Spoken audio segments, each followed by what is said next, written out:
بسم الله الرحمن الرحيم الحمد لله رب العالمين وصلى الله وسلم وبارك على المبعوث رحمة للعالمين نبينا محمد وعلى آله وصحبه ومن اهتدى بهديه واستنى بسنته إلى يوم الدين أما بعد السلام عليكم ورحمة الله وبركاته.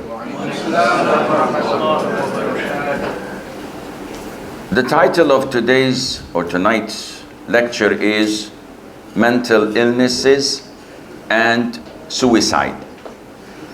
And I made a mistake by accepting such a title.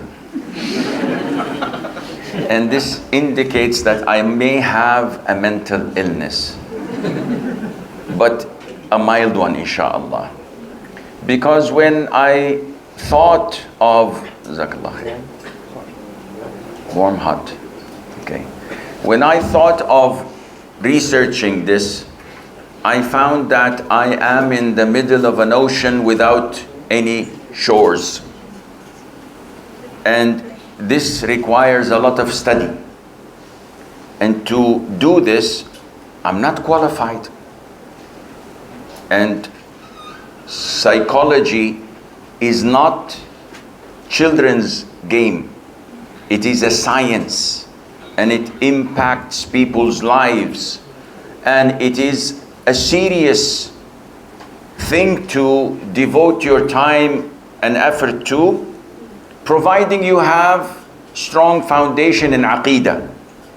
And therefore, when people come and say, can we study psychology and the likes, we say no, unless you do your studies first in Aqidah, so that you will be founded on strong basis. Because usually a lot of those who go into this field lose direction, and they come up with theories and ideas, and they believe in such things that are against Islam.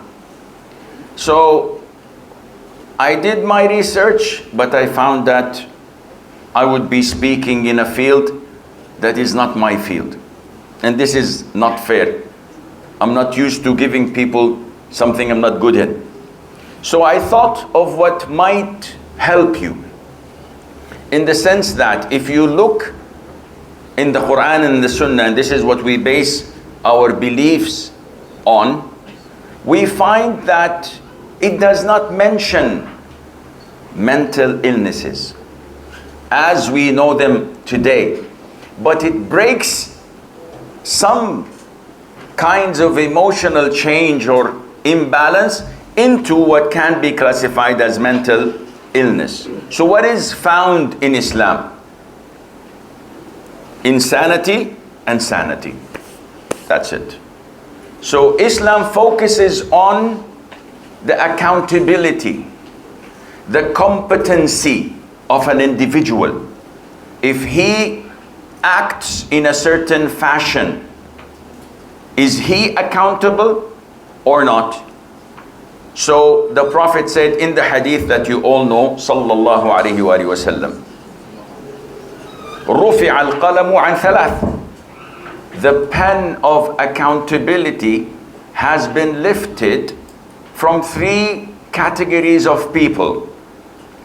A child until he reaches the age of puberty.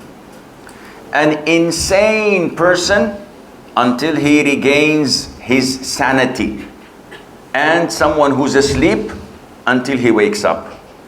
So when we come to define what is considered to be insane, majnoon in Arabic, or not insane, that is all of us, inshallah, then we have to go a little bit into details.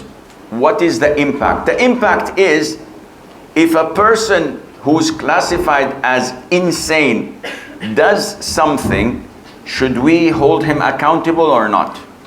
So an insane person not performing wudu and praying, he's not accountable to pray, let alone to perform wudu. An insane person who kills others, who destroys property, should we hold him accountable? Should we execute him? Should we do this or not? These are all classifications and rulings that are found in Sharia. Now, let us look briefly into what falls under the category of mental illness. Those who have mental illness, please raise your hands. MashaAllah, we have only 2. Ya Latif. 3, 4. Now it's contagious. Allah istar. May Allah protect us. See, what is meant by mental illness? Usually, it's synonymous to us. When I say, do you have mental illness? It means, are you crazy? Are you insane? Are you lunatic? You don't have brains? This is what a mental illness usually means. But this is not scientifically correct. Scientists say it is an imbalance. It is a disturbance in either your emotions, it is in your thinking, it is in your behavior, it is in your decision making. And all of this, anything that impacts this can be considered as a mental illness, which means it can be very mild. Most of humans have it, or can be very severe. It can impact your work, it can impact your family, it can impact your own life.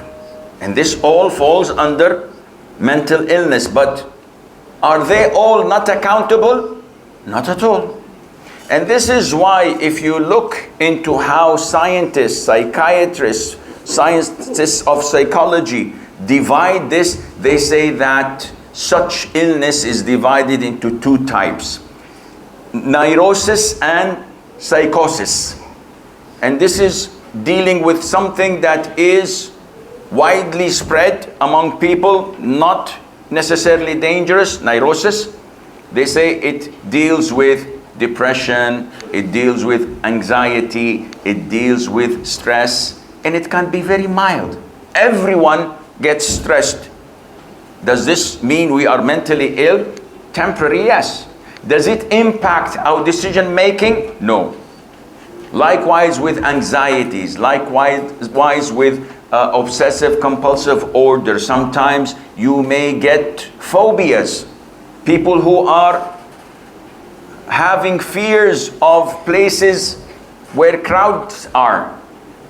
You would find them agitated. You would find them sweating. You would find them maybe red faces because of this phobia. Some have phobia of darkness. Some have phobia of insects, spiders and ants. Some have phobia of closed places. I think they call it claustrophobia. If you go to the elevator, they cannot go with you. They have to walk the stairs. By the way, I walk the stairs. Not because I'm having phobia of elevators, but it's good fitness. So all of these are considered to be mild. Can be a little bit severe, can go into anxieties, etc. And then there is what they call the psychosis, and this is usually known as crazy. This is really severe. It can be psychiatric, people with manic disorder, people with schizophrenia in severe cases. This is accompanied usually by hallucination, by delusionals, being delusional, imagining things. You can hear people saying that I hear voices, I see things. They're obsessed with things that impact their decision making. It impacts the way they talk. Sometimes they're unable to speak because of this. And when they speak, they don't make any sense. They have a lot of things that impact their mood and attitude. Sometimes it's very mild, it goes and comes back. Usually it's not long term, it is like fits. It comes and it goes. It comes and it goes. And sometimes it becomes dangerous, where the person, the individual, harms himself, or he may harm others. He may burn things to the ground and enjoys burning things. He may enjoy harming people, killing people. He hears voices telling him, your son wants to kill you. You have to kill him first. And it goes on. Hallucinations. They are so worried whenever they see a knife. They hear voices that take the knife and kill your son. And they are terrified of this thought because they don't want it, but they feel themselves being pushed to it. They fight and fight and fight. Now these are only the tip of an iceberg. And psychiatrists, scientists have studied these and made volumes and volumes describing such people. And not all what they describe fits us, but this is found. We could have stress. We could be having anxieties. We can have panic attacks. And this is normal. And we cannot go into lots and lots of details, but if we want to look briefly and not in depth about the mental illnesses that might have been mentioned in the Quran or in the Sunnah, we find, for example, that in the Quran and the Sunnah, the Prophet ﷺ used to seek refuge in Allah Azza wa Jal from al-ham wal-hazan. What is ham? It is the worries that you fear coming in the future.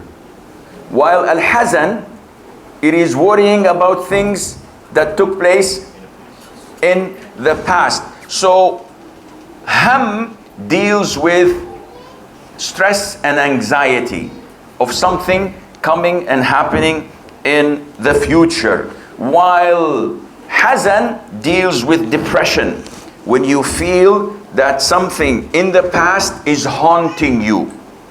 And this is one of the means of treating it. How? Seek refuge in Allah. And we will get a little bit more in depth about getting closer to Allah. Now, if you go to psychiatrists or people that deal with psychology and the likes, they will usually give you medication, they will give you treatment, they will give you counseling, but all depends on worldly matters. While Islam directs you to what? To spiritual matters. Because Allah Azza wa Jal mentions in Surah Al-Ra'd, الَّذِينَ آمَنُوا وَتَطْمَئِنُّ قُلُوبُهُمْ بِذِكْرِ اللَّهِ أَلَا بِذِكْرِ اللَّهِ تَطْمَئِنُّ الْقُلُوبِ. What a beautiful ayah. Those who believe and find their hearts tranquility in remembering Allah. By Allah, the hearts are finding its tranquility in the dhikr of Allah. So the best medication for mental illness is dhikrullahi azza wa jal. If you go and read in the Quran, you will find that also among the illnesses found in the Quran is despair, known as al-yas. Yas or despair is a murder weapon. You want to kill someone quickly, make him despair. Go to cancer patients, go to chronic illnesses patients. Just make them despair and they'll die in a couple of weeks.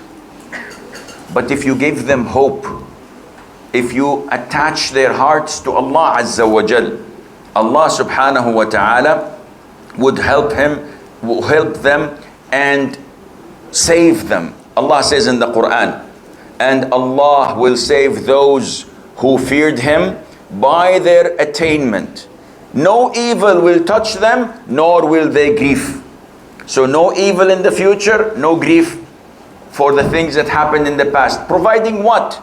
Providing that they fear Allah Azza wa Jal.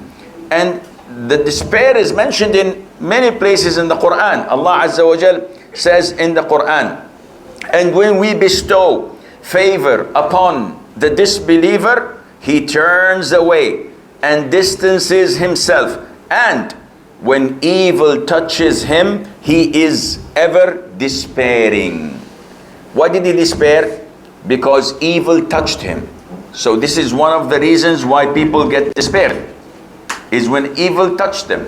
And also when Allah takes away from you a favor or a blessing, you will also be despaired, as Allah Azza wa Jal says, وَلَئِنْ أَذَقْنَا الْإِنسَانَ مِنَّا رَحْمَةً ثُمَّ نَزَعْنَاهَا مِنْهُ إِنَّهُ لَيَئُوسٌ كَفُورٌ. Whenever we give man a taste of our blessing and our mercy, then we take it away from him, he is in despair and in disbelief or ingratitude.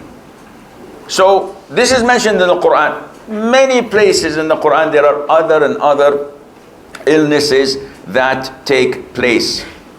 Among the well-known illnesses, mental illnesses for us that we agree and approve of, yet the Western doctors may not agree, is the whispering of shaitan. Now if you go to any psychiatrist and say, I have whispers of the shaitan, he will say you're hallucinating and you're psychosis, and you have to take you and put you in a mental hospital because you might kill yourself because of the sounds you hear in your head. And I say, no, I know that this is shaitan telling me to steal money or not to pray. I know, I can hear his voice. He said, no, this is hallucination. Allah says in the Quran, indeed, those who fear Allah, when an impulse touches them from Satan, they remember him and at once they have insight. Even those who fear Allah, إِنَّ الَّذِينَ اتَّقَوْا. This is a very high level. But Allah proved to us in this ayah that they may be touched by an impulse of shaitan.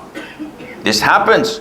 So even if you are a righteous person, shaitan can give waswas to you. But the difference between us and them is that the moment we remember, what happens? Shaitan goes away. So this is why remembering Allah, we always say that this is the best remedy.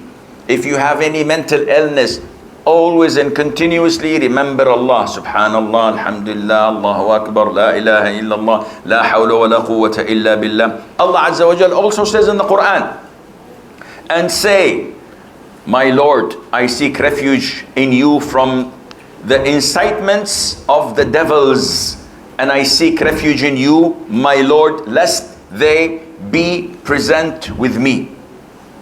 Then the devils are always with you. And the Prophet said, alayhi salatu wasalam, that they run in our bodies like the blood. So we cannot escape them. Then how to reduce their impact? By remembering Allah Azza wa Jal. There are also different types of mental illnesses with different names.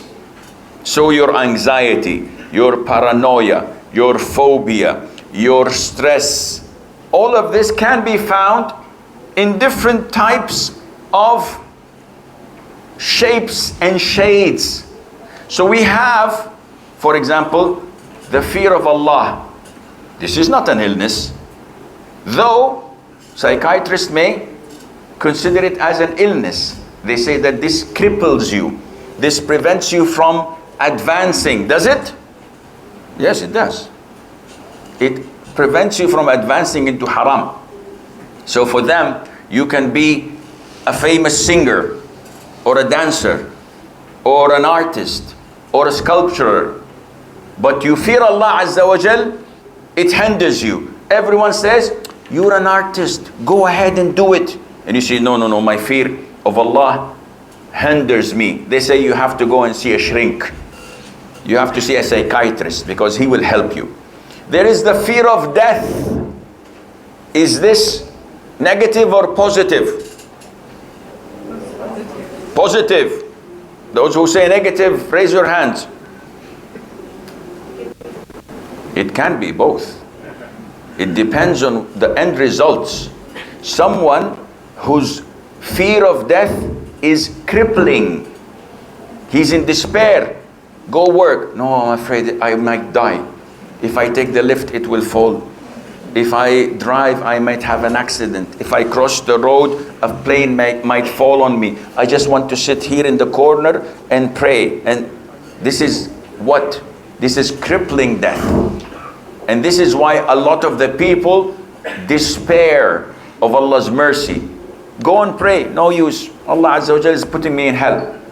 Might as well let me drink some wine if I'm going to hell. Enjoy it. No, this is crippling and the negative fear. The positive fear is the one that drives you to Allah. So I'm afraid of my sins. What to do? I'm going to Umrah. I will fly, I will drive, I will go to Mecca, I will make Umrah, I will make dua. But still I'm afraid of my sins. I will work hard in my job, 9 to 5, do overtime, collect more money, give in charity.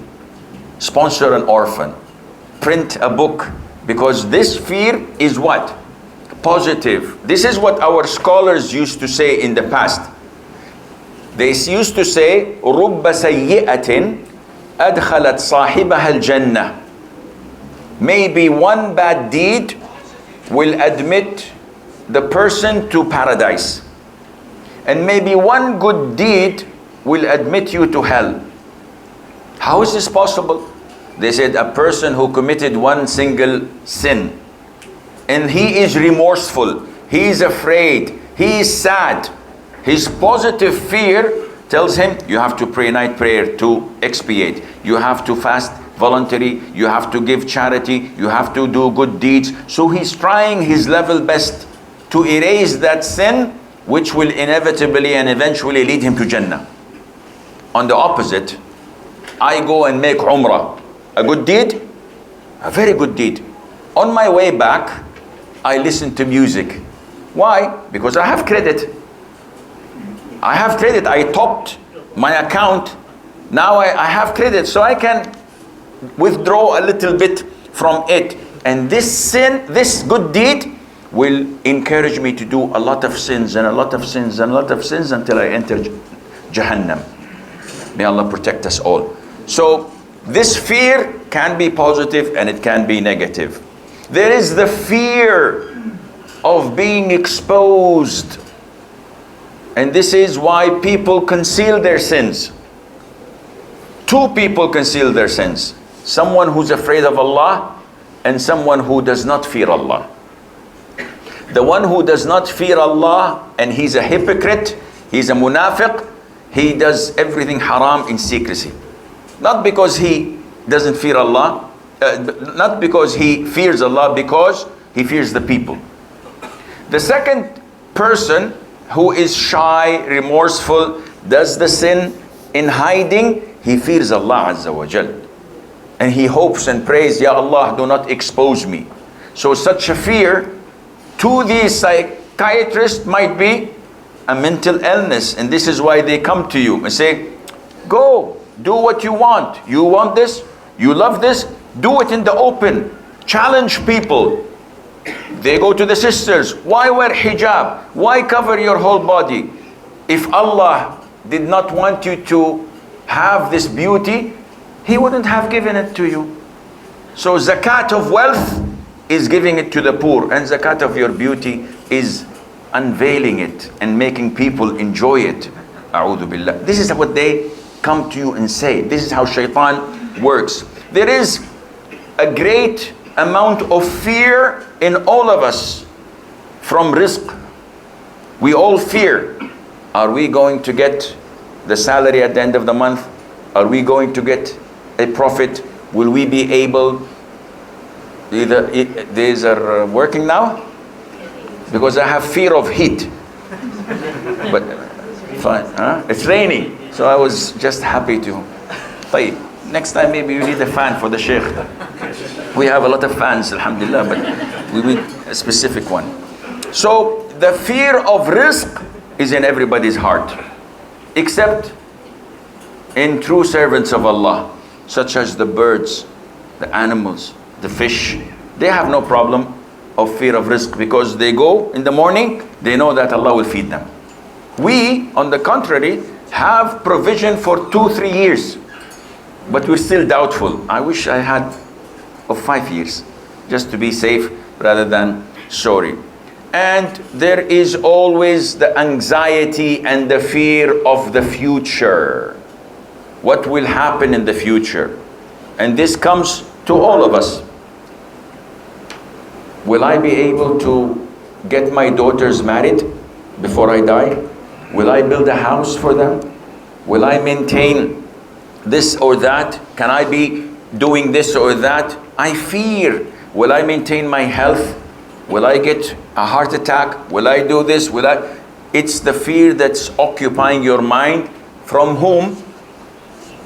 From a shaitan. Allah says in the Quran, إِنَّمَا ذَلِكُمُ الشَّيْطَانِ يُخَوِّفُ أَوْلِيَاءَهُ فَلَا تَخَافُوهُمْ وَخَافُونِ إِن كُنتُم مُؤْمِنِينَ. Verily that this is shaitan intimidating you with his own soldiers. So don't fear them, but fear me. And Allah Azza wa Jal also mentioned in Surah Al-Mujadala, إِنَّمَا النَّجْوَى من الشيطان ليحزن الذين آمنوا وليس بضارهم شيئا إلا بإذن الله. What is najwa? Anyone? Najwa is private talking or discussion in isolation of someone else. So if we are 3 in a room, me and my friend, we're talking secretly, while the third person does not know what we're talking about. This is called najwa, and it is prohibited in Islam. MashaAllah, saved by the bell. Alhamdulillah, we have a fan. One of my fans is coming. Jazakumullahu khairan. Why do sheikhs always have privileges? ذَلِكَ فَضْلُ اللَّهِ يُؤْتِيهِ مَن يَشَاءُ. This is from Allah Azza wa Jal. Yeah, and this is, but let's hope it works first. Spoke too soon. Inshallah it works. So, shaitan's job is to intimidate you. Huh? The shaitan's job is to scare you, is to depress you. It is prohibited in Islam to do what? To do najwa. Again, what is najwa? It is two speaking in the isolation of a third. Now, you have to listen to the, I think this will affect your mic. This is a shield. So, put it this way, put it to the wall, indirectly, so that, yeah, I get breeze and you don't get any distortion. Good. What is najwa? When two speak in the isolation of what? A third. What will happen in the heart of the third? When I speak to my friend and laugh, he thinks that, oh, they're plotting against me. They're making jokes at me. They don't like how I look. This is why Allah says that najwa is from shaitan. Why? To depress the believer. And this is why it is prohibited. And this happens when I go with the brothers driving me to an event. Two of the brothers are Malay, speaking in Malay, and I'm at the back. And I don't know what they're saying. Shaitan comes to me. Shall I strangling them? Shall I go to the driver and hit him so that he makes an accident and we all die? They're talking about Shaitan works, huh? They're talking against me. And they're not. And so many times I travel with an Arab friend, and the driver is not an Arab, and he speaks to me in Arabic, and I said, wait. And I tell the driver, excuse me, sir, we would like to speak in Arabic. Would you allow us? And the driver says, of course, yes, no problem. Why are you asking? I said, because my religion, it is haram. And this is one of the ways of da'wah. So this kind of fear comes from shaitan. The fear of death, the fear of the future, the fear of your rizq, the fear on your children. How can we cure such fear? How? Tawakkul, to depend on Allah Azza wa Jal. When you fear death, ask yourself, is it a possibility that I will never die? Maybe. Is it possible? Kullu nafsin dha'iqatul maut. Each soul will taste death. So this is not possible. So how can we fix such mental illnesses with all its wide spectrum, with all its wide range, without going into details? Because sometimes details would divert you from the solution. Number one, the best form of treatment of mental illnesses is the religious treatment. And this, by the way, has been proven by Western psychiatrists, non-Muslims, disbelievers. They say that there is nothing like religious treatment because it gives you hope. It gives you something to hold on to. Non-religious would come and say, it's difficult. The best cure is suicide. And we will come to this type of cure, inshallah, soon. Not that we will do it, I mean the ruling of it. Also, when you come and look at what Islam provides you with remembering Allah. It provides you with a lot of dhikr. And when you make dhikr, this saves you from a lot of mental illnesses. On top of the list is prayer. And this is a prophetic remedy. Mother Aisha says, and other companions, whenever the Prophet ﷺ had worries, what would he do? He used to pray. Whenever he had something occupying his mind, he would pray. Because the moment you say Allahu Akbar, you leave this world and you depend entirely on Allah the Almighty. Now, in the West, the rate of suicide is extremely high. And if we look at suicide, logically speaking, not religiously, logically speaking, it is the best form of escape. Because it's game over. Khalas. End of game. But Ali ibn Abi Talib said beautiful verses in shi'r, in poetry. He says in Arabic, وَلَوْ أَنَّا إِذَا مِتْنَا تُرِكْنَا لَكَانَ الْمَوْتُ رَاحَةَ كُلِّ حَيٍّ وَلَكِنَّا إِن مِتْنَا بُعِثْنَا وَنُسْأَلُ بَعْدَهَا عَنْ كُلِّ شَيْءٍ. What does this mean? He says, if we were to die and be left alone, death would have been the comfort for every living creature. Unfortunately, when we die, we're resurrected and then we're held accountable for every single thing. And this is true. So, suicide is to kill yourself, to end your life, to harm your body, which leads to dying, whether through different means, consuming poison, throwing yourself from a high building, hanging yourself, stabbing yourself, drowning yourself. There are so many ways of killing yourself.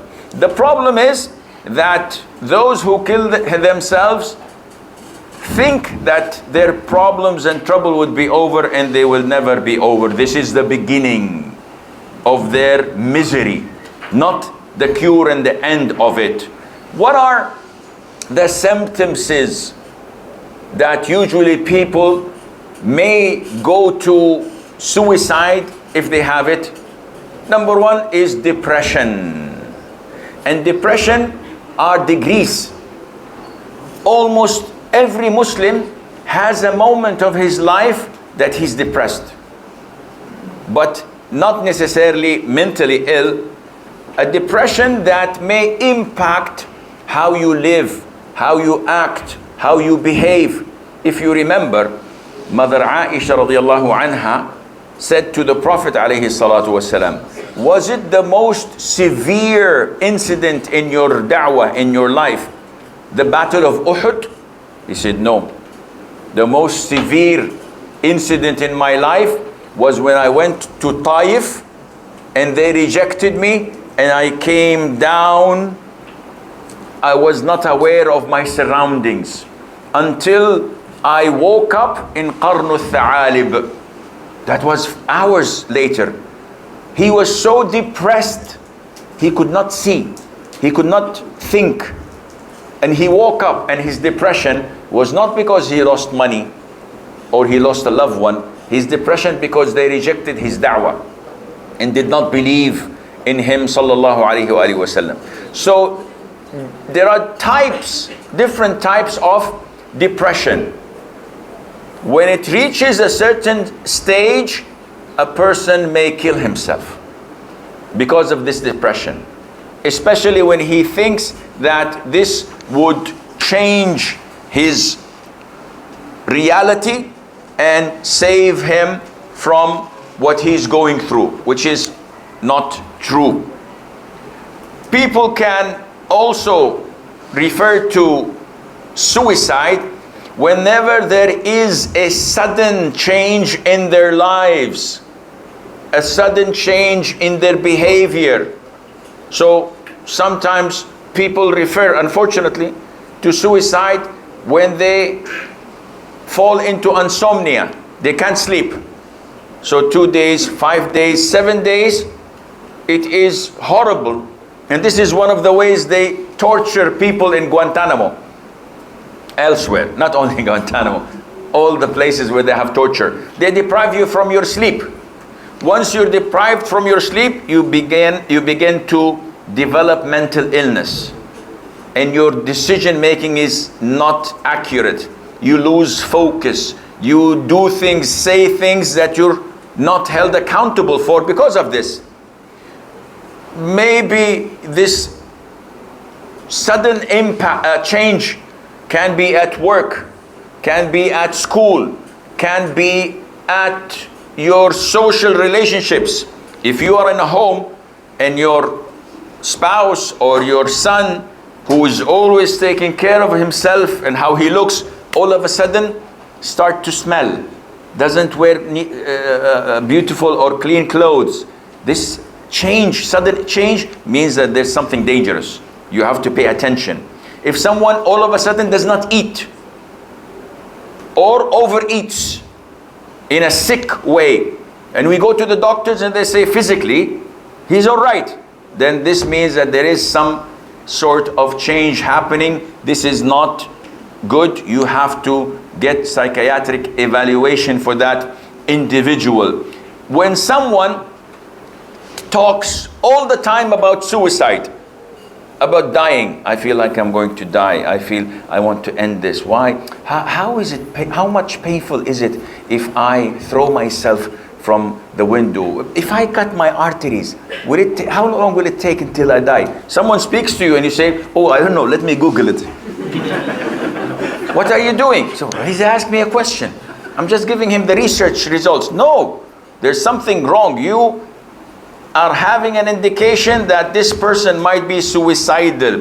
When someone starts to talk about losing hope, being depressed, always criticizing himself, I'll never make it, I'll never be a good man, I'll never succeed in what I do. When he all of a sudden turns inside himself, so he wants to be alone, he doesn't want to socialize, he complains of a lot of headache, he complains of a lot of unable to concentrate or focus. He gets rid of all of his important and valuable things.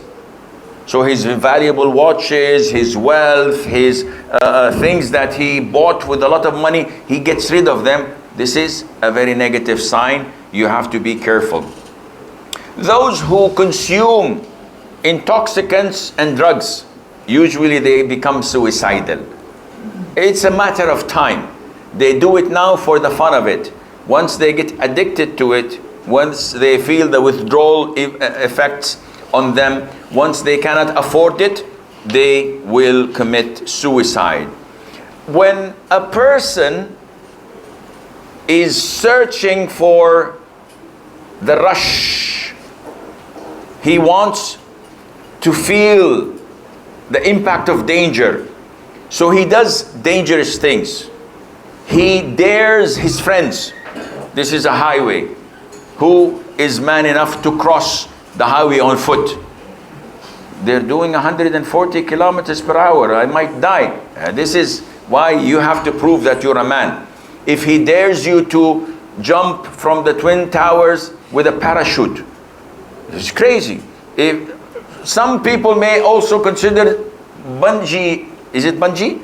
Bungee jumping to be suicidal. Yani I know du'at, da'is, who I argued with so many times, and they say, no, bungee jumping is good. I said, what good is it? Yani, show me something beneficial. So no, it's fun. You get the rush and you get, the adrenaline in your body. I said, yes, but if you jump and then it snaps and you fall, you get a big pizza on the ground. I said, no, this is safe. This is so. Such things may indicate that that individual is a daredevil. He's trying to challenge death. What is he doing? Yes, if you tell me that he is training for jihad, for empowering himself, yes. And this is why when people ask, what's the ruling on jumping with parachutes? I said, yeah, if you are a soldier, good. This is encouraged, do as many jumps as you want. But if you are a civilian, what would you benefit from jumping with a parachute? It's not opening. He says, no, we have a reserve one. It's not opening too. No, this happens once in a million. Maybe you are the one in a million. Don't be a statistic. Do what is safe, do what is beneficial for you in this life and the hereafter. Also, it can be part of or an indication of suicide if a person all of a sudden stops taking his medication. So a medication for chronic illnesses. A person who's diabetic and he doesn't take insulin. Though the doctors say you must take insulin on time, otherwise you may suffer from a stroke, from eyes blindness, from death.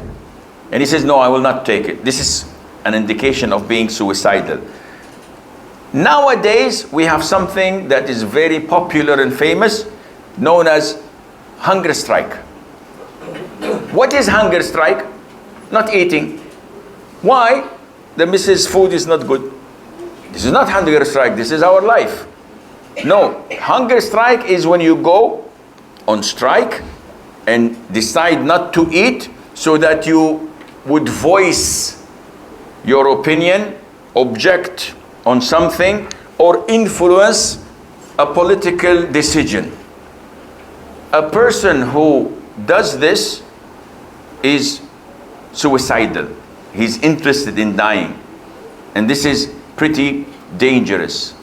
Any such indication that might be found in our loved ones require a lot of attention, especially from the parents.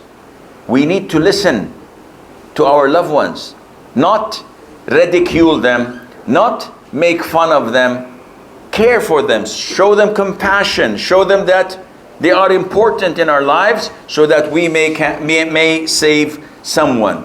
Now, statistics say that 35% of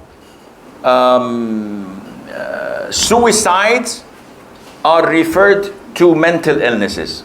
35. Yet 65% are referred to other things. So why would people commit suicide? What are the reasons? One, lack of religious commitment. If you don't believe in Jannah and you don't believe in Nar, what's the point? The least problem you get in your life, ending your life, is a good way to escape. But a Muslim, he would never think of suicide because he knows it is hellfire. And we will come to mention the punishment of that. The second reason for committing suicide is ignorance, intolerance, the lack of patience, surrendering to falling into despair and giving up hope. This is what a lot of the people commit suicide for. Thirdly, many people commit suicide for economic problems. So they have debts they cannot pay. The bank will take their property because they can't afford the mortgage. They will claim back the car. The boss releases them and they don't have job for a year, for 2, for 5 years. And he has a wife, he has children. Everybody's wanting their money. He borrowed so much. What to do?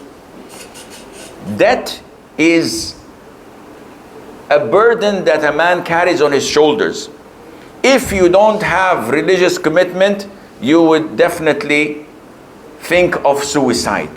If I'm unable to get a job, I'll think of suicide. Fourthly, the amount of information we're getting from the wrong resources, such as social media, YouTube, Facebook, Instagram, Snapchat, TV channels, where we always see that people of intellect, high level of people, prestigious people committing suicide. The latest, they said that Michael Jackson died of suicide. Marilyn Monroe died of suicide. Prince died of suicide. Actors, directors, what's his name? So many, I don't recall the names. But if you write in Google, list of those celebrities who committed suicide, you will find the richest, the most beautiful, the most famous. If these guys commit suicide, what am I doing? Bring me my gun. I want to become famous. One of my friends tried to commit suicide. This is a joke. No, Sheikh, this is a joke. Huh? He wanted to commit suicide. He brought a gun and he put it in the soup. So it would have double impact. I'm thinking, what, gun in a soup? Gun, you shoot yourself. Poison, you put in the soup. He put a gun in the soup. I apologize. Moving on. With the heat and suicide. So, also among the reasons for suicide, family problems. When a child is always abused by his father, you don't understand, you are illiterate, you're no use, why do I have you? Look at your comparison. Look at your brother, look at your sister, look at your brother-in-law. They are doing well, they're successful. This type of mental abuse and torture leads a lot of the people to suicide. And among the main reasons for suicide is failure. When you fail, 60% of the suicide cases were attributed to failure. Failure in paying your debts. Failure in coping with the losses in a business. Failure in your love affair. You've lost Romeo, huh? You know Romeo and Juliet? What happened? Failure. They committed suicide. And when she killed herself, the man's poison did not work and he found himself alive. He got married again, alhamdulillah. Failure in love affair. Failure in school, especially when you have abusive parents. They want you to be a medical doctor and you can't. You're good in business. You're good in management. You're good in working, but not in school. So they keep on the pressure on him until he cracks and breaks down and commits suicide. May Allah protect us all. Social failure. You're unable to reach the status of those around you. Jazakallah khair. Also, there is occupational failure. Everybody's getting a raise and promoted, and you've been in the same job for 20 years. No raise, no increment, nothing. And this causes you to think, am I worth it or not? Among the things that lead people to suicide is loneliness and feeling of the guilt they have. When you feel lonely and you have no one to care for you, you would probably end your life and just get it over with. Nobody cares about me. Nobody wants anything of me. If I come to work or I don't, if I show my face to the people for every day or I leave for a whole week, nobody's gonna ring me. So what am I? Nothing. To end this, he kills himself. And this usually is apparent with youngsters and teenage. Teenagers have a very big problem that you parents must pay attention to, and it's called peer pressure. When their friends at school try to influence them and they find resistance, they would abuse, they would say bad things. And if the child is a loner and he sits in his room, he doesn't have a mother to speak to. When he goes to his father to complain, the father tells him that take this amount of money and leave. Go and buy some candy, go watch a movie. So he has no outlet where he can express himself and talk to someone. And this is extremely important. You need to devote quality time to everyone you know, to your daughters, to your sons, to your spouses, to your parents. Your parent is in their mid-80s or mid-70s and you don't see them. And when you see them, what do? You give them money, you give them candy, you give them food. You sit for 3 minutes, how are things? Okay, I have to leave. You need to give them time, because your parents are under the 8th category of reasons of suicide, and that is medical and health issues. So many people, when they fall under illness, physical illness, they can't cope. There are people who used to be excellent sportsmen. They suffer an injury that takes them from the spotlight. A couple of years and they commit suicide. They were famous basketballers or footballers or whatever. You get people, and I read this a couple of days ago, an Egyptian singer. This singer has a problem with his pigmentation. So the skin is becoming white. And the guy says, I will quit singing and I don't want to come out. Why? There's no iman.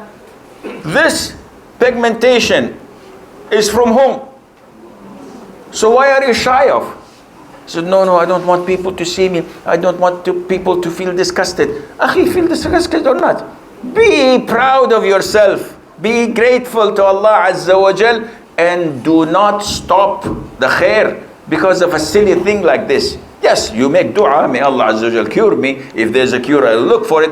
But this does not cause you to concave on yourself and later on commit suicide. This means that you care about what the people say. Who cares? Therefore, Islam pays great attention to fighting suicide. What's the ruling on suicide in Islam? It's a major sin. Mentioned in Quran, Allah says, and do not kill yourselves or one another. Indeed, Allah is to you ever merciful. And whoever does that in aggression and injustice, then we will drive him into fire. So whoever kills himself will go to fire. For any reason? Yes, for any reason, and I will mention one or two afterwards. The Prophet said, alayhi salatu, the hadith is in Sahih Imam Muslim, whoever kills himself with a piece of iron, yani a knife or a sword or whatever, his piece of iron is in his hand, poking and stabbing himself in hellfire for eternity. Khalidan mukhalladan fiha abada. And whoever drinks poison, then he will drink this poison in hellfire, khalidan mukhalladan fiha abadan, for eternity. And whoever throws himself from a mountain, from a high place, he will be throwing himself in hellfire, khalidan mukhalladan fiha abadan. So any type of suicide or selective types? Any type. So if someone, for example, for the purpose of jihad, puts bombs around his waist and blows himself in the enemy, is this suicide? This is suicide. Okay, he killed 20 disbeliever, 20 kafir. Who killed him? Tell me. It's him. So he's the one who pushed the button. This is suicide. This is different to someone with a gun and he goes, shoots people, they shoot him, he dies. This is suicide? No, this is halal fighting in jihad under the flagship of a Muslim ruler. But killing yourself, this is called suicide, and regardless of the intention. Hunger strikes, this is suicide. A woman is about to be raped by the disbelievers. Can she save her honor and kill herself? No, because killing herself is a major sin, and being raped is not her own doing, and it's a smaller sin than killing. So she tries to fight her way out, tries to fight. If they kill her, alhamdulillah, good for you. That's good, but you don't kill yourself. And this is a calamity from Allah Azza wa Jal. So these things we have to be very careful when understanding that killing yourself is totally prohibited in Islam. What are the solutions for, how many hours have we been talking? How many minutes? 1 hour? Ya Latif. Do we have questions? Allahu Akbar. طيب, how to treat someone who's suicidal? How to prevent him from committing suicide? First of all, you have to increase the religious dosage. The more you insert in people the love of Allah, the fear of Jahannam, the desire in paradise, they will not think of committing suicide. The more people trust Allah, because what is causing you to commit suicide is your lack of trust, your lack of iman.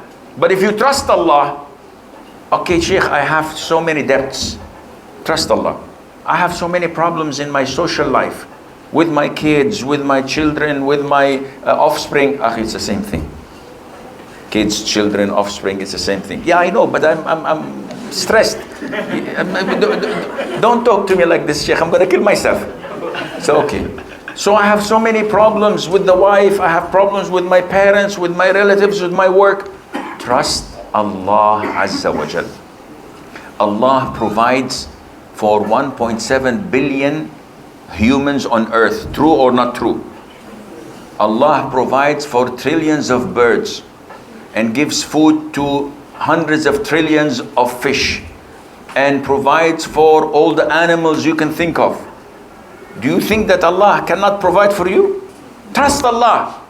Oh, Sheikh, you convinced me. I'm not going to kill myself.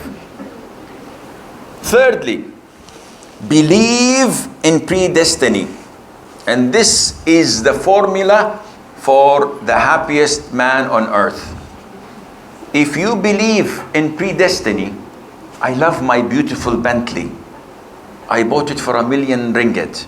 It's a beautiful car, expensive car. While I was driving, someone in a motorcycle that is 50 ringgit worth crashed into the front of it, and it damaged the a hood, it damaged the lights, what would I do? Anyone who doesn't have belief in Allah and the destiny of Allah would come shout and maybe kill that person. He's not dead yet, he will kill him for what he had done. Any Muslim of you, when you have an accident, what happens? You all know. You come and say, Alhamdulillah, Alhamdulillah, nobody was hurt. The car, it's iron. Why are you laughing? This is what I would do. Seriously, when I have an accident, wallahi, I feel so cool. Of course I'm insured, but this is not the reason. This is a joke. No, seriously, when I have an accident, I feel Alhamdulillah, it could have been worse. It's body versus body. It could have been body versus a human being. And even if I hit a man and broke his leg, he could have died. And I was probably the one who could have broken my spine or blinded my eyes or did this or that. Alhamdulillah, whatever Allah decrees, this is khair for me. So if you believe in Allah's predestiny, you are the happiest man no matter what happens to you, because you have iman. Also, among the things that would definitely take away the wish for suicide is hope. When you have hope, when you're optimistic, this is a glass or a cup of water. Describe it. Pessimistic would say it's half empty. Optimistic would say it's half full. But it is the same glass. So you look at things in an optimistic way. Always praise Allah. Look at the positive side. Women come and complain to me. My husband is this and this and this and this and this. And I said, okay. Does he have any good things about him? She said, yes, of course. Okay, mention them to me. And she makes 5 times a bigger list. He's this, he's kind, he's compassionate, he's rich, he loves my parents, he honors my brother, he does that. I say, subhanallah, these good things could not cover up for the bad things. She said, wallahi, you're right, Sheikh. May Allah forgive me. End of call. When you look at the positives, you will look at life differently. Imagine the Prophet ﷺ, you remember this incident of coming down, Jibreel comes down and says, this is the angel of the mountains. Allah had sent him so that you can order him. Now what had happened? First, the people of Mecca accused him of lying, of being a sorcerer, of being a poet, of being a fortune teller, of dividing between the man and his wife, a man and his son. So he goes to Mecca, to Taif, and offers the people to support him so that Allah would grant them victory. What do they say? They say the same allegations, but they order their children and slaves to throw him with pebbles until his heels started to bleed, alayhi salatu wasalam. Now if someone does this to you, and then the angel of the mountains comes to you and says, O Muhammad sallallahu alayhi wasallam, Allah ordered me to obey you. If you wish, I will collapse the Akhshabain. These are the 2 mountains surrounding Mecca, so that I will annihilate them. What would you say? And please take also the northern area and some of the eastern area, because all of them deserve to die. Look at the Prophet ﷺ with his feet bleeding, with being falsified, going down, depressed. But look at the optimism. He said, nay, by Allah, I am hopeful that Allah will get from their offspring. These are kafir, but from their offspring, their children, people who would say La ilaha illallah. What kind of optimism and hope he had, alayhi salatu wasalam. This is how you treat people with depression. You go and visit someone in the hospital, bedridden, and you say, subhanallah, how long you've been here? He says, a month and a half. Subhanallah, you didn't die yet? What are you waiting for? Akhi, you're costing your family a lot of money. Pull the plug, do something. A'udhu billah. The person goes to visit the sick to do what? Uplift their morals and tell them, MashaAllah. Ibn Abbas, may Allah be pleased with him, visited Umar when he was what? Stabbed by Abu Lu'lu al-Majusi with a poisonous knife that had edges. The doctor came, gave Umar milk. He drank the milk, it went from all over the wounds. He said, Khalas, it's hopeless. He's dead. It's a matter of time. What does Ibn Abbas come and say? Ibn Abbas comes and says, MashaAllah, MashaAllah, Ya Umar. I always remember the Prophet saying, I went with Abu Bakr and Umar, and I came with Abu Bakr and Umar, and Abu Bakr and Umar are with me in Jannah. Giving him what?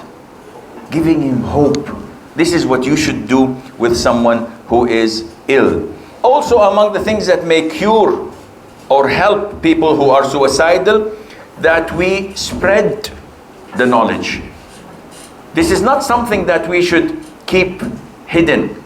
We should make campaigns at schools, at universities, at work, at the people we speak with about the dangers of suicide, especially with those who have less iman. And we've said that before, that we should listen. Give a helping ear to people to speak to you and talk to you about their problems and try to uplift their morals. And if any one of us knows of someone who is depressed or has anxiety or panic attacks or hallucination or delusional or any mental illness, give them a helping hand in taking them to a Muslim psychiatrist who can give them assistance. هذا والله أعلم ونسبة العلم إليه أسلم وصلى الله وسلم وبارك على عبده ورسوله نبينا محمد. Allahu Akbar. Bismillah. Jazakallah khair, Sheikh, for the talk. So we are going to Q&A session. There's a few questions I have received from the participants. So the first question, Sheikh, those who have committed suicide, are they going to hell forever? So the question is, those who had already committed suicide, are they in hell forever or not? It's an issue of dispute among scholars, because the hadith you've heard in Sahih al-Imam Muslim, خالدا في نار جهنم فيها أبدا, that he will be in hellfire. Now this is enough, but when he said abadan, meaning forever, so scholars differed. Some said they are in hell forever. The hadith is crystal clear. Others said, but this hadith is countered by the ayah, إِنَّ اللَّهَ لَا يَغْفِرُ أَن يُشْرَكَ بِهِ وَيَغْفِرُ مَا دُونَ ذَلِكَ لِمَن يَشَاءُ. Allah does not ever forgive someone who associates others with Him, but He may forgive whatever is under shirk if He wishes.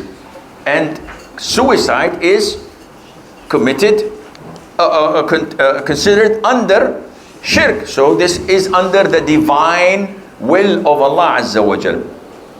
Some scholars said it is best not to discuss this. The Prophet told us something, keep it as it is. But the most authentic opinion to Ahlus Sunnah wal Jama'ah is that a person who committed suicide is considered to be a Muslim, and hence one day he will come out of hell and be admitted to Jannah, which means that he's under the divine will. Allah may forgive him from the beginning, and Allah may put him in hell for a specific period of time, but inevitably and eventually he will come out of hell. How do you say this, Sheikh? Because the Prophet ﷺ was presented by a man who had killed himself, committed suicide. And he said, you pray upon your friend. And he did not pray himself. Scholars say he did not pray himself because he was the imam, the leader of the Muslims. And he indicated to the masses that what this man did was a major sin. I'm not going to pray for him. But you as Muslims, you have to pray on your brother because he's a Muslim. And this is the most authentic opinion, inshallah. Next question. How do you recover a person's faith of those who lost faith due to mental illness? If a person is mentally ill to the extent that he's not accountable, because we have someone who's accountable, we have someone who loses his sanity and regains it. It's like fits. And we have someone that is 24/7 insane. If someone has lost his faith due to temporary insanity, once he regains his sanity, we have to start with him from scratch, because he still has something in his heart relating him to the Quran, to the Sunnah, to Allah Azza wa Jal. But if someone is totally insane, this is not accountable, and would be illogical to go to someone who is totally lost it and is unable to make any decision, doesn't know day from night, cannot think properly, and you tell him, fear Allah, or let's talk about Tawheed al-Rububiyyah, Tawheed al-Uluhiyyah. This guy doesn't even know how to think. So I hope this answers the question. Next question. I know that self-harm is wrong, but when I am in one of my episodes, I can't help but to harm myself. And I will feel so bad to Allah because I did that. I will always try to find ways to not hurt myself and try to make myself feel better the right way, but sometimes I still feel into harming myself. It's a vicious cycle and I'm really tired of it. I'm just trying to be a better servant and better functioning human. How should I deal with this? This is a clear symptoms of mental illness, self-harming. Now some of us may have self-harming because they've seen the manga and Japanese stuff and the emos, and they think that, oh, okay, it's fine. Or they see the TBS and they love the Koreans, and they want to do like the teenagers do. So they inflict some harm to themselves because everybody's doing it. Some are seriously in trouble. They are unable to stop themselves, and they regret, like the person who's in the question, which is a very positive sign. To acknowledge that you have a mental illness is half of the cure. You have to walk and see a Muslim psychiatrist and tell him everything so that you can finish the journey itself. And you have to make a lot, and I mean a lot of dua. Your tawakkul on Allah Azza wa Jal, when you make sujood, when you make qiyam al-layl, when you select the times of istijaba between adhan and iqama at the last third of the night, here mashallah you have a lot of istijaba timings. When it's raining, you 24 hours, you just make dua and mashallah you're there. Ask Allah for assistance and help, and you will get it inshallah. But you need to see a psychiatrist, a Muslim psychiatrist, who would help you. Now if you do ruqya on yourself and you make dua and you find out that you're not harming yourself, good, you don't need to go for counseling. But if not, better safe than sorry. Do it tonight if possible, then tomorrow if not, but do not postpone or delay this at all. Next question. Any du'as from the Salaf or tips on dealing with excessive sadness, the kind of sadness that drains you where you don't even have an energy to do anything? Depends if it's a mental or physical. If it's physical, you do proper ruqya. The best ruqya on earth is al-Fatiha. It heals you from venom of scorpions, of snakes, if you believe. Like in this hadith of Abu Sa'id al-Khudri, may Allah be pleased with him, Sahih al-Bukhari. So you're reciting the Fatiha, repeating and blowing, this is the best ruqya on earth. Nothing is equivalent to it. Do the last mu'awwidat. قُلْ هُوَ اللَّهُ أَحَدْ قُلْ أَعُوذُ الْفَلَقُ وَضْرَبَ النَّاسِ Ayat al-Kursi. Do this. But if it is something that is requiring attention of a doctor, a medical doctor. So I have an illness that requires medication, and I know that it requires medication and I refuse to take it. And I just say, I will depend on ruqya. No, this is not right. Allah created the illness and also created the medicine for it. Take the medicine, but there is no problem at all. Rather, it is highly recommended that you do the ruqya as well as doing or taking the medication.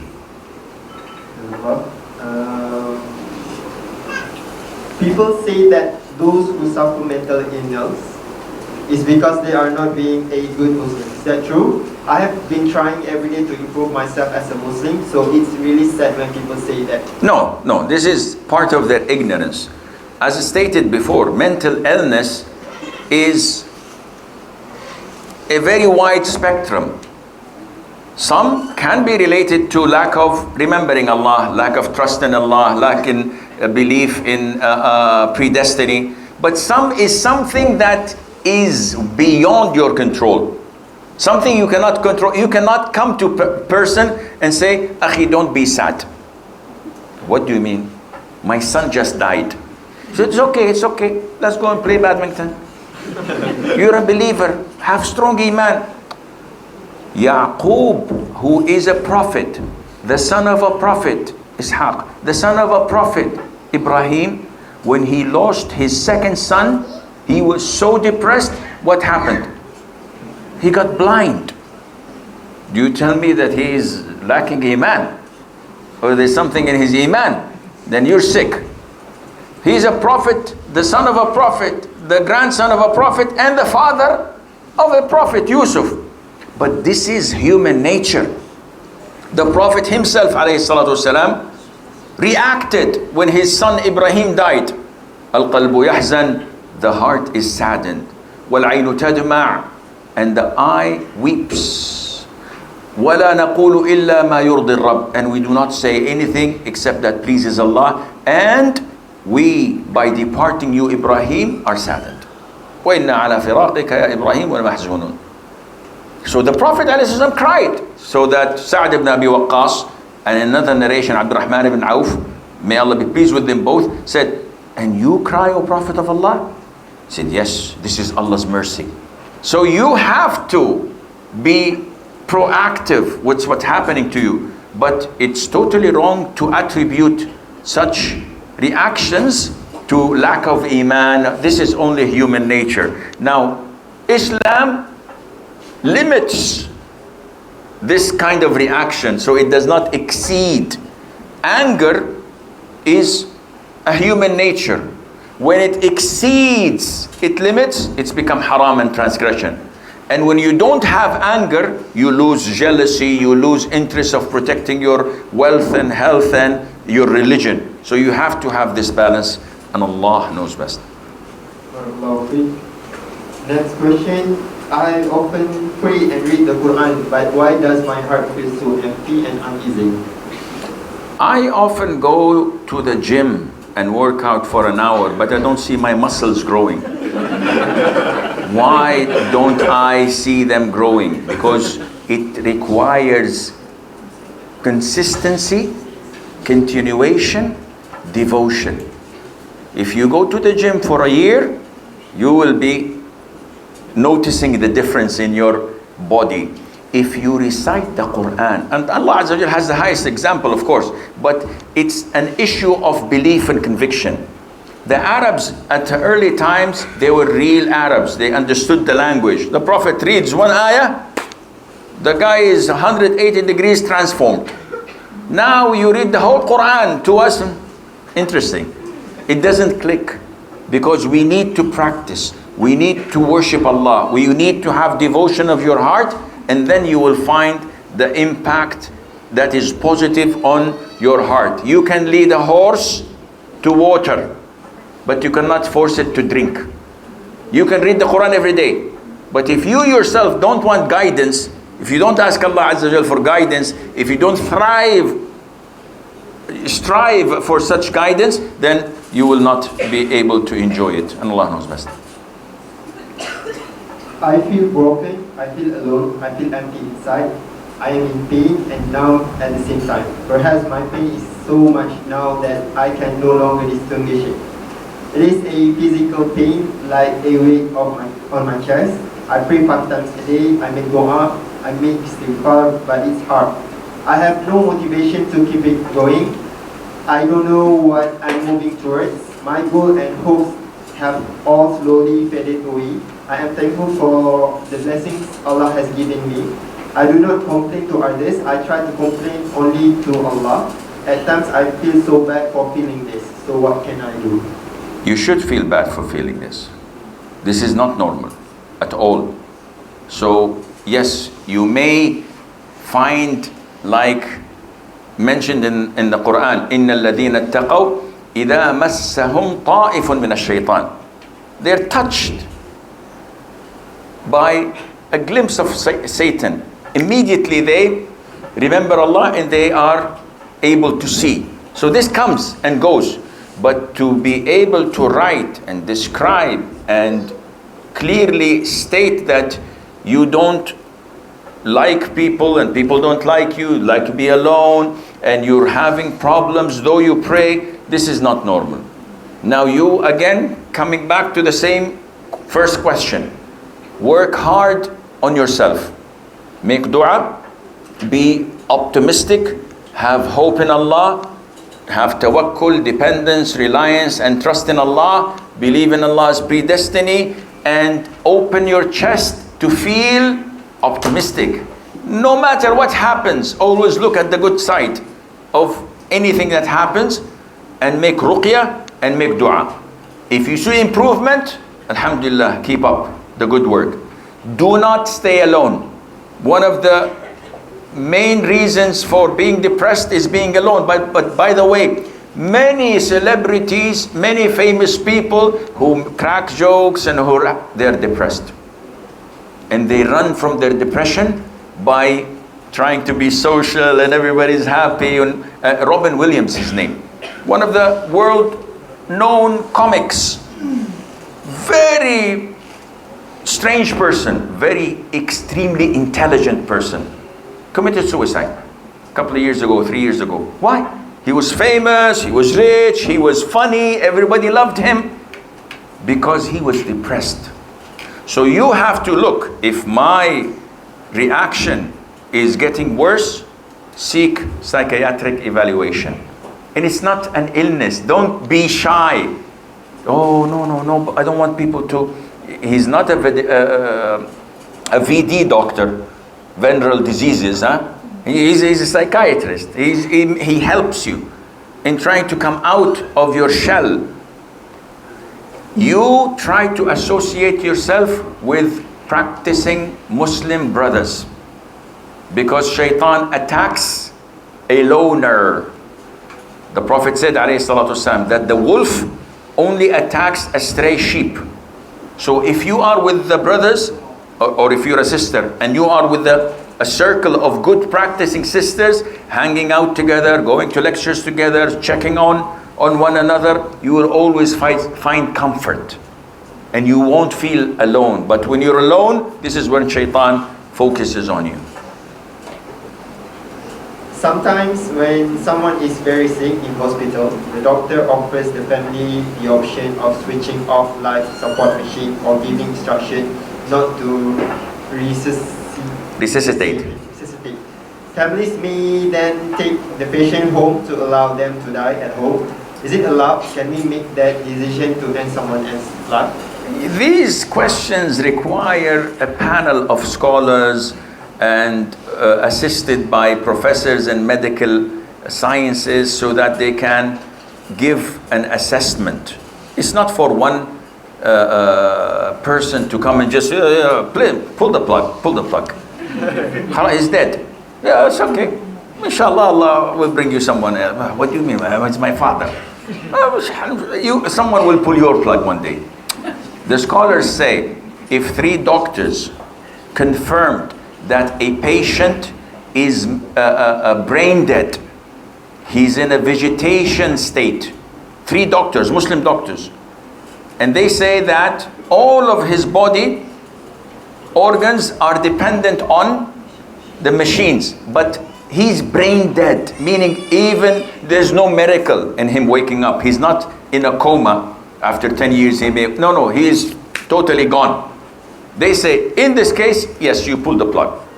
Now, not to resuscitate, what they call it, NRD, not something like that. I don't know. They have 3 letters. Not to resuscitate. Do not to resuscitate. DNR it's called. This is dependent. If a person is chronically ill and the machines would only increase in his pain and suffering, where without them he would not live, maybe, but you have to go to scholars and ask them. Maybe you can request something like that. But if your father or your loved one needs dialysis and you say, no, this is too expensive, do not give him dialysis, and he dies because of that, no, this is not permissible. We're talking about cases of chronic illnesses that are not recoverable, and a person would not live without these machines. Not allowing these machines to be plugged in so that he himself would not increase in suffering, not that he would kill himself, rather he would not increase in suffering. Some scholars say that this is permissible, but again, for such cases you have to go to the scholars and ask them about their verdict, and Allah knows best. Last 2 questions. If someone's mother has schizophrenia. Yeah, I always find problems in reading it. Schizophrenia. And she makes sometimes unreasonable demands on her son. Does the son have to obey his mother since what she asks if it's not against Islam? Reasonable or unreasonable? Unreasonable. Okay. So disobedience to parents is a major sin. But what is the ruling when the parent may have this such of mental illness? No, you have to do whatever is best. All our decisions in life are weighed, pros and cons. So if the pros outweigh, do it. If the cons outweigh, refrain. Schizophrenia, some people think that this is split personality. So now I am practicing, after half an hour I will be at the nightclub dancing. This is split personality is not. Schizophrenia is when you get hallucinations, when you get voices, when you get people talking to you and telling you do this, no, why don't you do that? You find it difficult to make a decision. You find yourself hesitant to decide yes or no. You want to stay alone. You're unable to socialize with people. It has many shades and levels for it. At the end of the day, if your mom has this case, she's making unreasonable decisions or requests, whether she's sick or not, don't obey her. What do you mean? Even if she's normal and she makes unreasonable requests, give an example. Divorce your wife. Sheikh, this is reasonable. No, it's not reasonable. You don't like your wife, this is up to you. No, I'm saying that sometimes the mother insists on this. Don't let your wife go to her father's house. Why? I don't want her to go. It's none of your business, with all due respect. So be diplomatic, be dutiful, be kind, but do not obey her. in anything that is unreasonable. If she wants something that is good for her or reasonable for her, yes, you have to obey her, whether she's schizophrenic or not. If she tells you, I'd like to eat chicken, I wish I can eat chicken, and chicken is available and it's a reasonable thing, do it for her. But if she tells you that, bring me cigarettes, or I'd like to do something haram, obeying her is haram, because we have pros and cons. So not every time your father or mother orders you to do something that you're obliged to obey. It depends whether it is halal, it depends whether there is good for them or not, it depends whether it has no harm on you or not. I hope this answers the question. Last question. How do we have a non-Muslim? How do we have a non-practicing Muslim who's dealing with mental illness? It's like having a non-practicing Muslim. Yes. He's not practicing. You have to make him practicing. A non-practicing Muslim who has a mental illness, part of the curing process is to bring him closer to Allah Azza wa Jal. And you do this not by, Akhi, in order for you to get your depression out, you have to grow your beard. The first is to go to priorities. Teach him who Allah is. Teach him the names and beautiful attributes of Allah Azza wa Jal. Tell him about how Allah subhanahu wa ta'ala created us to worship Him, and how Allah provided us with every good thing that we see in our lives. Tell him to appreciate Allah Azza wa Jal, read portions of the Quran, read dhikr, and inevitably he will become bit by bit practicing. But if he's not practicing and you want to get him closer to Allah, this is not logical. You have to give him da'wah, you have to try to prioritize and see what is best to call him back to Islam, and Allah Azza wa Jal knows best.